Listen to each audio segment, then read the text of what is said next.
Another video. Do I know what to say? No. Yep. But I do know that healing is four-pronged.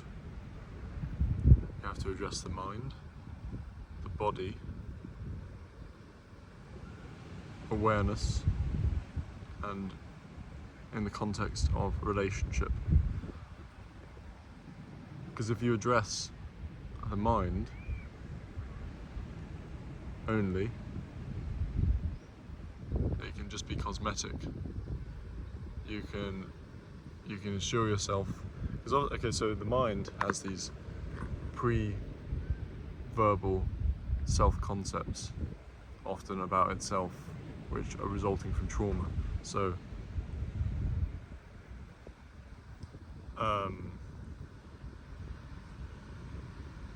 because I see a lot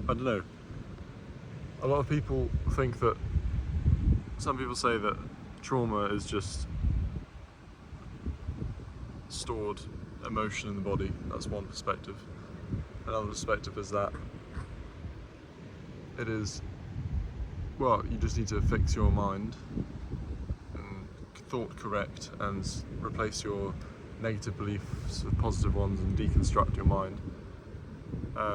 And then some people think you just meditate your way out of it by becoming at peace with everything and accepting everything, and then becoming equanimitous, whatever. And then some people think that it's just about finding the right person. So that would be like completely having faith in the relationship side. But I'm saying that it's all four. So like, for example, if you're only engaged in body work, like the somatic healing side, so releasing it's not releasing stored emotion, it's not a literal emotion that's stored, it's an incomplete physiological response to threat, which the body mobilized at one point in time, which never got to finish because you were a kid and you couldn't attack your parent, you couldn't run from your parent, and you couldn't receive comfort at that time because they themselves were the threat, or the thing causing you distress. So what happens? The thing stays as an incomplete response. That doesn't go anywhere. It goes somewhere. It lingers around and keeps your body in a very subtle state of activation. The other side to that is the mind. So that's what happens in the body level. And the mind rationalizes the event that's occurred. It has to make sense of it somehow. So, but kids aren't able to rationalize that maybe their parents were just traumatized too, or their parents are the one who are acting out of order, or their parents are psychologically unstable, or their parents are wrong for doing that. They have to believe that it's them that's wrong or bad, because to believe that their parents are is too destabilizing. So they tell themselves, they form the belief that they're bad because maybe they can become good again, but it's too terrifying to believe that their parents are bad because they're the ones that are supposed to look after them, otherwise they'll be helpless. So so then there's the body aspect and the mind aspect, and then what allows the healing to happen is, well, no problem is ever solved at the same level of awareness it was created. So you need to increase your levels of awareness through meditation, which allows you distance from your emotions and your thoughts. So, which means if you can feel big feelings, which might have once threatened to overwhelm you, but without becoming sucked up by them, without identifying with them, and you can have enough distance from your thoughts. You don't immediately identify with every story that your mind concocts, because if we immediately believed everything our mind says, we would probably all off ourselves, because the kinds of things it says, we know it's a certain level of the mind is very primitive and it's just purely survival oriented. We have a higher awareness, so we know that some thoughts that the mind concocts are not to be believed. So we work with meditation. Meditation is the most classic way of just like being aware of the thoughts and not getting caught up in the stories and just being the atmosphere and not the thoughts, and then gradually coming to the realization that you're not your thoughts and you're not your emotions. And to do that all the way would result in enlightenment. But the only reason, but if you were to just work on your awareness, you could become enlightened and reduce a lot of suffering that way. But then your mind wouldn't necessarily be cured of all of its dysfunctions, and your body wouldn't necessarily be automatically regulated.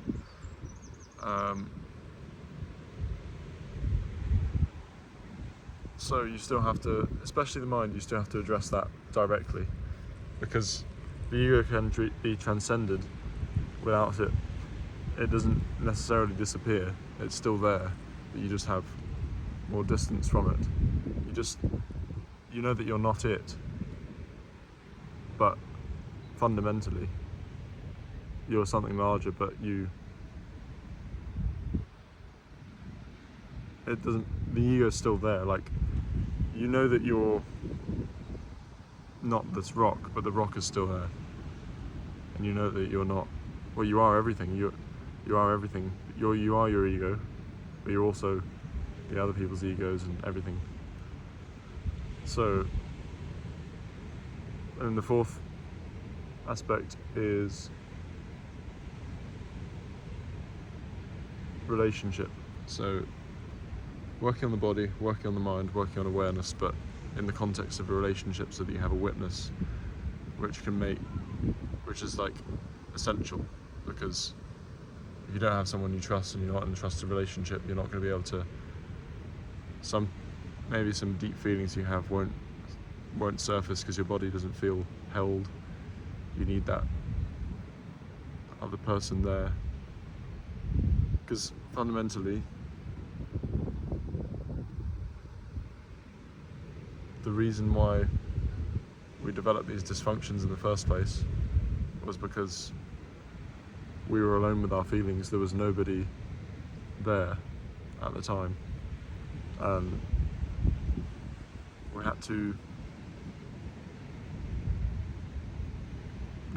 we were completely alone. We couldn't express what we were feeling to anyone, and that's why it stayed in our bodies as an incomplete chemical response, and why we developed these negative beliefs about ourselves, because there was no one there to tell us that it wasn't our fault or anything like that.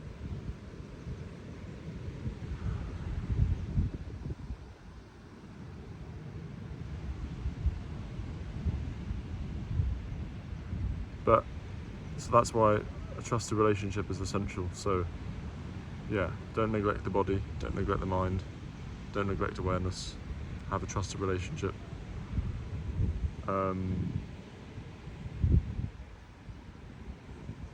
But the mind is a really interesting one, because it all starts with this.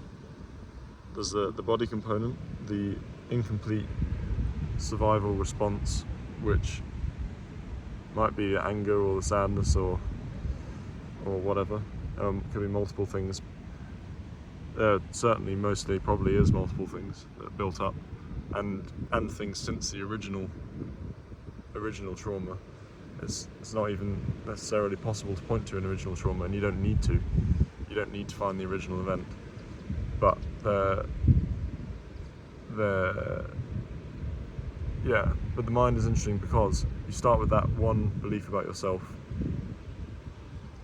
and it's not even helpful necessarily to call it a belief, Peter Crone says, because it's your idea of yourself to yourself, and it's It's not even an idea, it's who you are to yourself.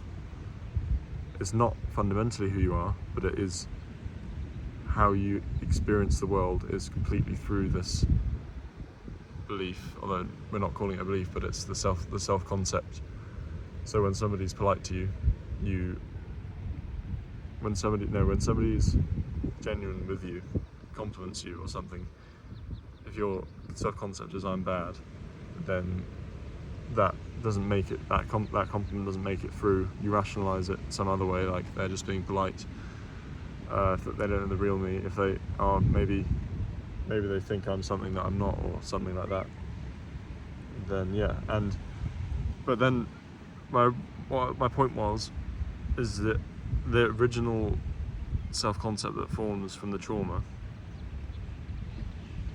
the negative self-concept, leads to all these other micro self-limiting beliefs, like I'm not good with women, I'm not good with girls, because you had this negative self-concept, your first experiences with girls, you might have been shy in them, you might have not known how to express yourself, you might have felt trapped in your head and stuff, and then they might not have gone as you had hoped, and then you've learnt that you're not good with girls, but you thought that you're just not good with the girls, but actually it's because of the original trauma that you had, it's not because of that.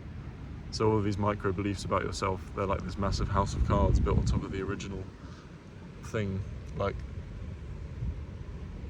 I'm just a lazy person, or I'm just low energy, or I'm just a negative person, I'm just depressed, or like, I don't know, I'm just weirdo, I just make people feel uncomfortable, I'm autistic, I'm just ADHD, or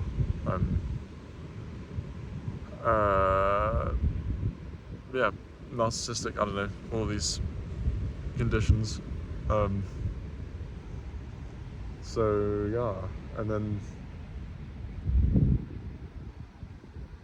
so that's a massive web of lies basically that your brain has constructed your entire life since then. So you need to work on the awareness, being aware of the massive web of lies. Awareness isn't thinking. Awareness is there's no contemplation involved in it. It's just literally noticing things without running away with them. So like, I might have a thought right now that person's watching me, and they think I'm this weird guy by myself on the beach, but then I just watch it, just goes, and then I don't know, like I can even notice little micro thoughts like that right now. They're not even clear. They're just like this general chatter that's trying to say that I don't know. And that doesn't just go away overnight. It's like you gradually realise that that voice is not you. You're not that. Not this, not that. Netty. Netty. Netty.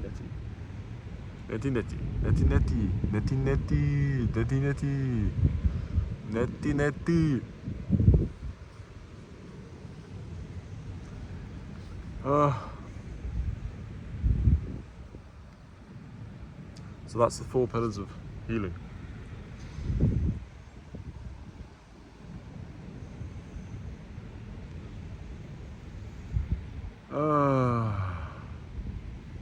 I think I am getting better at speaking on camera.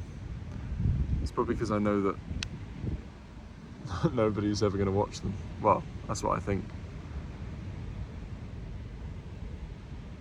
I guess the more I'm just kind of like, I just say whatever's on my mind, and I just practice not giving a fuck. The less of a fuck I give, and the less of a fuck I give, the more authentic I can be, and the more I can relax and everything. But I do step out of it. Jeez, man. I mean, I can be very preoccupied with my appearance, as a lot of people can. I'm just noticing how good I look after being in the sea. Damn. Damn, son. Look, we all fancy ourselves sometimes.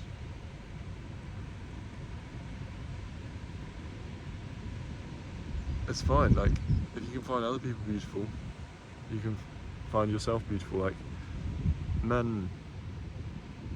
But like, again, it's realizing that that's not your ultimate worth or identity. Like, I can recognize now that I look better than I did before I went in the sea, but that doesn't mean anything fundamentally, and it's also subjective. Like, maybe, I mean,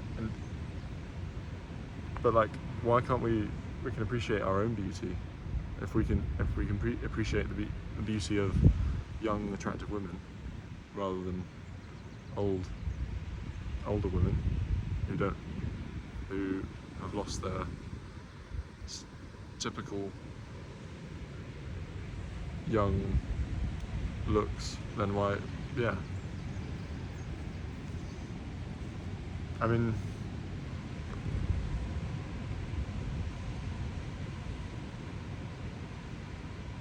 it's interesting.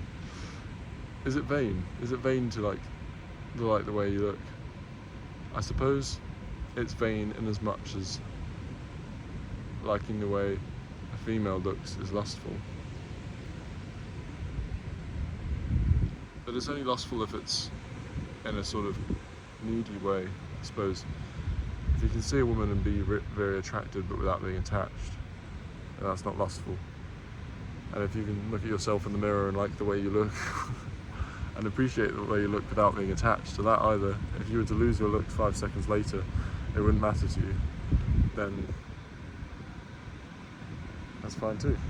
But it doesn't mean, just because it doesn't matter to you, doesn't mean that you don't look good.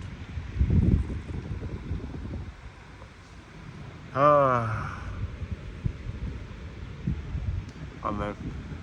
That felt quite uncomfortable to talk about, liking the way I look. But I guess I was making this video and I felt really comfortable talking, and I wanted to shake the boat up.